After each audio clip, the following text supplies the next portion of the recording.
So many wonderful speakers, and here comes Tracy from the back. I'm back. Sorry. I was talking to Richard over there with, he's with Omni and City TV. Thank you, Richard. Appreciate the interview. And Margot, I'm sorry, I'm going to have to watch it after because I couldn't listen while we were talking. I was going to say something nice about what you said, and I'm sure it was great, but I didn't hear. I'm so sorry. I feel terrible. So, okay, checking where I'm at. You know, Anne Whitmore, she says that we should greet parents who are new to our Facebook group. You know, we should say, hi, welcome to the group, welcome to the team. Here's your helmet, put it on. We're all going to run at this brick wall together, and eventually it's going to come down, I swear. So, you know, the brick wall is obviously the barriers to access. And people have been running at the brick wall for a really long time. And it's kind of like that water metaphor too, you know, eventually drip, drip, drip, and you will break through. But we don't have that kind of time anymore. And that's why we're out in numbers today. And that's why this won't be the last day that we do this. This won't be the last time that we come up publicly. We talk in our groups, you know, we're on Facebook, we're in different social media spaces, and we talk, and we're basically in our bubble. And it's not that that isn't helpful, that support is necessary, and the sharing of knowledge is necessary, and the learning about the human rights is necessary. But we've got to get out of there and start talking to our friends and talking to our families and talking to the public and telling them that things are not good. You know, it hasn't been good for a long time. People generally think that disabled people are well cared for in British Columbia. They think things are pretty much fine. They don't understand, and they need to understand, and we need to talk about it. You know, disabled people are 20 to 25% of the population. Surely, we all know people who are disabled. Everybody should care about this issue, and we need to raise it and get louder about it. That's how change happened in the past. That's how people were able to get out of institutions and live in the community and get into mainstream classrooms.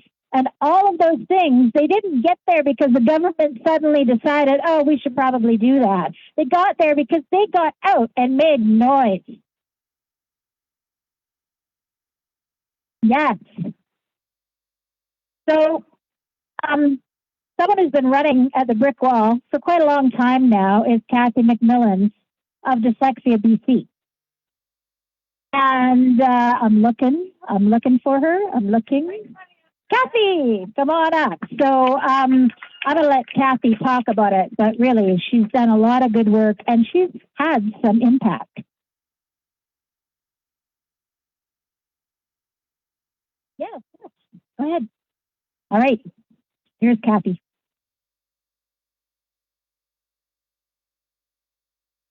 I used to be a health and safety officer, so I'm going to wipe the mic before I talk a lot into it.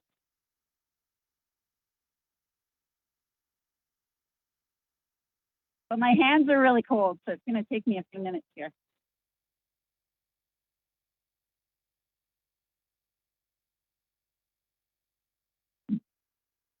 There we go. Okay, all right. Feel better, sorry. Usually I start by saying, hello, my name is Cathy McMillan, and I am dyslexic. I was not diagnosed when I was young, but certainly every day, probably until about grade 4, my mom would go into the classroom. We moved provinces from Ontario to BC to Alberta, back to Ontario. So there were 4 or 5 different schools in there. I also have a December birthday. So every year my mom would say, can you hold her back? She's still not reading. My younger daughter, who's 3 years younger, can read grades above her.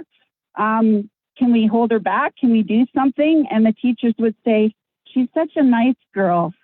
She'll be just fine. You know, like I'd get married and somebody would take care of me and everything would be okay. But all my grandparents went to university. My parents went to university. And I wanted to go to university too. The teachers would say, it's okay to go to college. It's okay even if you don't go to college. They didn't really try to push me. I got really good grades in math. A lot of dyslexics are really good at math because they have that spatial reasoning. They might not remember how to spell the numbers, but they certainly know how to put them together. A dyslexic will learn numbers usually way before the alphabet because numbers mean something. 1, 2, 3. Letters don't mean anything. Look at an A. What does it mean? You have to memorize it. So along with dyslexia, there's a memory issue, usually with working memory. As they get remediated, which means someone is actually actively trying to teach them how to read the way they need to learn to read. Unfortunately, the schools don't use the methods that dyslexia needs in order to learn to read. If they do teach the kids to read, and I've kind of lost my track here, but anyways, you get my point. If you take a B, you turn it upside down, it becomes a P. Dyslexics do not see backwards. They have trouble remembering what that letter was. They see the shape and they go, oh, I know that shape. Is it a B, a Q, a D? That's what happens. So if they have to do that for every single letter, imagine how tired their brain gets by the time the end of the line. And do you think they can remember what they read in the first 3 words? No. So the other thing I want to point out is not all dyslexics are the same. There's a big push right now that's sort of in a saying that if we just switch instruction, we'll get them all. But there is such a thing as severe to profound dyslexia, and it is real. Those kids never read at grade level or even close to their intellect, and they do need accommodations and support and extra time and all those things. Unfortunately, a few years ago, maybe Terry remembers, the new funding model that was supposed to come out for education. In the ministry's diagrams, it basically said, like there was an arrow, these are the kids that don't get funding, which dyslexia is included in learning disabilities. They get told by districts, there is no funding, we cannot help you. And that went up on a board for everyone to look at. And as far as I know, the BCTF was the only one who stuck up for us. There was a case in BC. It came to light probably about, I want to say 2012. It finally ended, called the Moore case. So Rick Moore decided to take the ministry as well as the district that he was in, which was North Vancouver, to court. And he won against the district, but somehow the ministry slipped by. But as far as I'm concerned, the ministry is the bigger issue. They're the ones that are supposed to be showing us the way. They're the ones that actually make the rules. And they're the ones putting up that graph saying we don't get any help. So what have they done? They're now going to take funding away from autism? It doesn't seem right. As someone with a science degree, we talk a lot about being proactive. Just responding to needs is what you call being reactive. And that's not the way we want to go with disability remediation. Or can you imagine being reactive to cancer? Can you imagine being reactive to diabetes? No, it doesn't happen. So why do disabled kids have to have reactionary service to their education? It's just not right. Both my kids have been diagnosed with dyslexia. My youngest has severe dyslexia. She was diagnosed in grade 1. I had to fight for that diagnosis, and I paid for it. And guess what? I've paid 5 more times. She's in post-secondary. Every single time I went to get help with a psych ed, I was told some reason. But you can't go on in school without a psych ed. Sorry, I don't remember what your name is. Margot, yes. So the 3 learning disabilities are dyslexia, dyscalculia, and dysgraphia. I have dysgraphia. You can't read my writing. It sucks. When I was in grade 2, my teacher used to keep me in every day after school for about 3 weeks, and I would go home crying. My teacher made me write lines because of messy handwriting. Do you think that made me like school? No. Finally, my mom went to the teacher and took a page of my father's handwriting and said, you know, you're focusing on the wrong thing.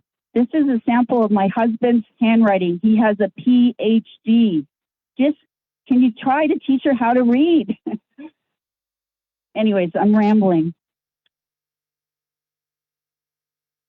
I didn't really prepare. Hopefully you guys aren't noticing. Anyways, because I don't like to write, right? So anyways, I've been at this for probably my whole life, advocating for myself. I look back, I mean, I wasn't diagnosed. I think a couple times my mom said, I think you're dyslexic. By the time I got to university without a diagnosis, I used to sit in the front of the classroom and I'd look around and I'd see who was taking notes. And I'd saddle up and say, hey, if I can have your notes, because I really can't learn if I'm writing at the same time as I'm listening, I'll take you for a beer. Anyways, I had notes all the way through university and I got a BSc. My kids, however, have diagnosis and they go into university disability centers and get notes and whatever else they need. As much as people say that it changes once you get to college, no. My daughter said, she's at a new school right now, and they asked her, okay, well, what do you need for your exams? She said, well, I need my private room I've had my whole life, because she uses text-to-speech and speech-to-text. Who wants to sit beside a kid who's yelling at their computer? For one exam, she said, well, I don't need my speech-to-text for this one because it's multiple choice. I'm okay. So they took away her private room for all of her exams. So she phoned me in a panic. This was just yesterday. So the advocacy continues on, and I'm sure it will continue into her jobs because we've had a few adjustments already. So if you want to know anything about learning disabilities or how to advocate, please come to me. I'm Cathy McMillan with Dyslexia BC. Thank you.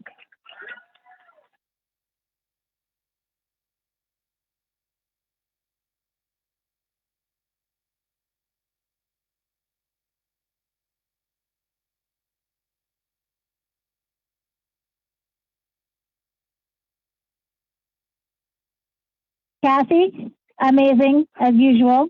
You really get to the point. It's really funny when Cathy and I talk a lot together, and it's almost kind of the clash of the disabilities sometimes, because writing is not awesome for Cathy.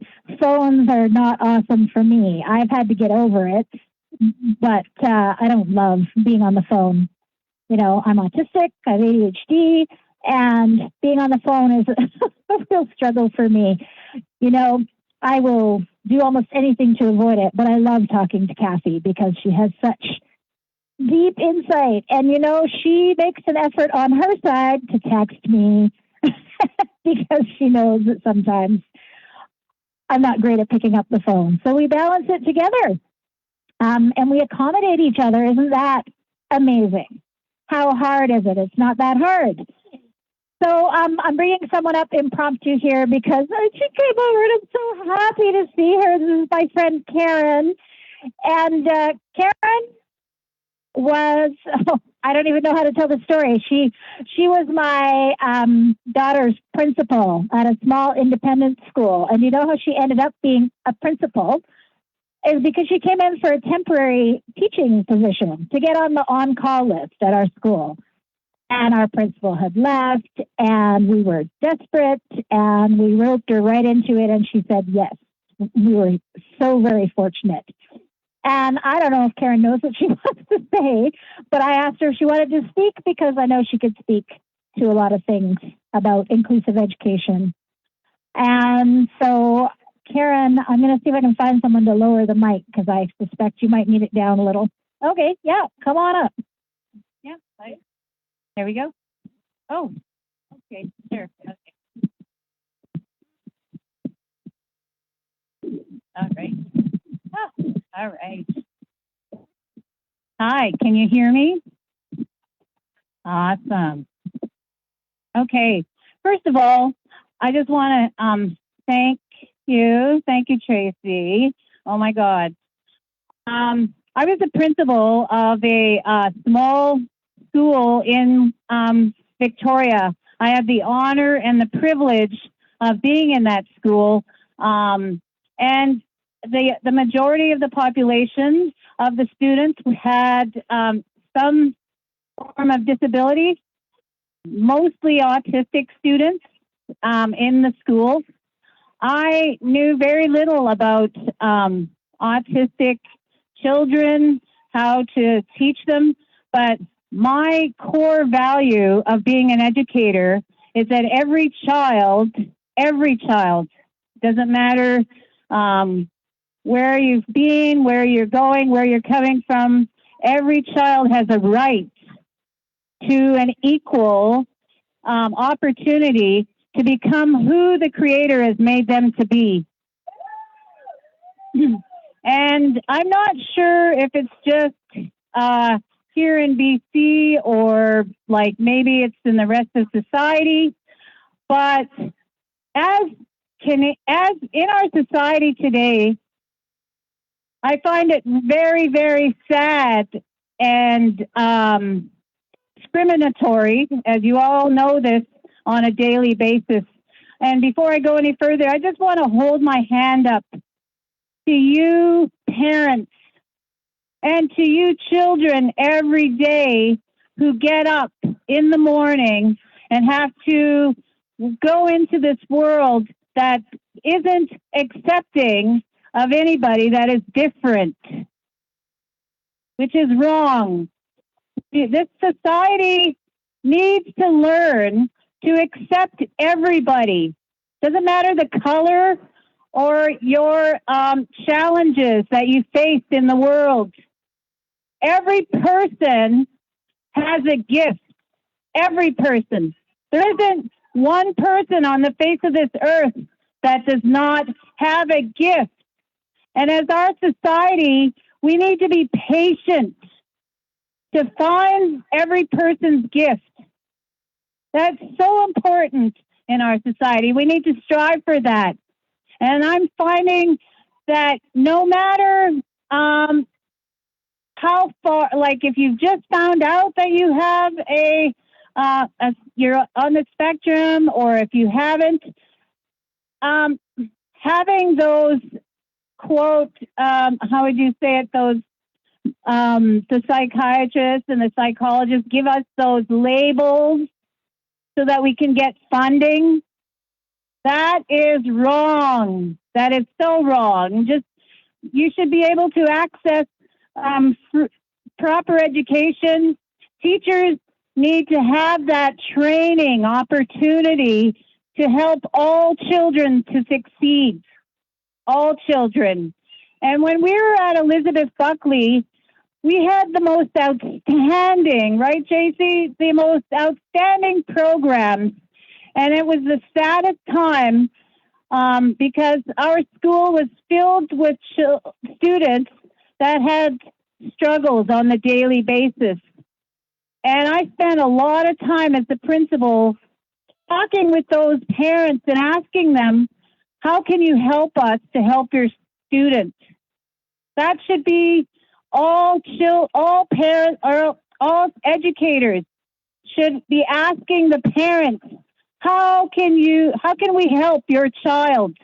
Let's work as a team. We're a team. Mothers, fathers, aunts and uncles.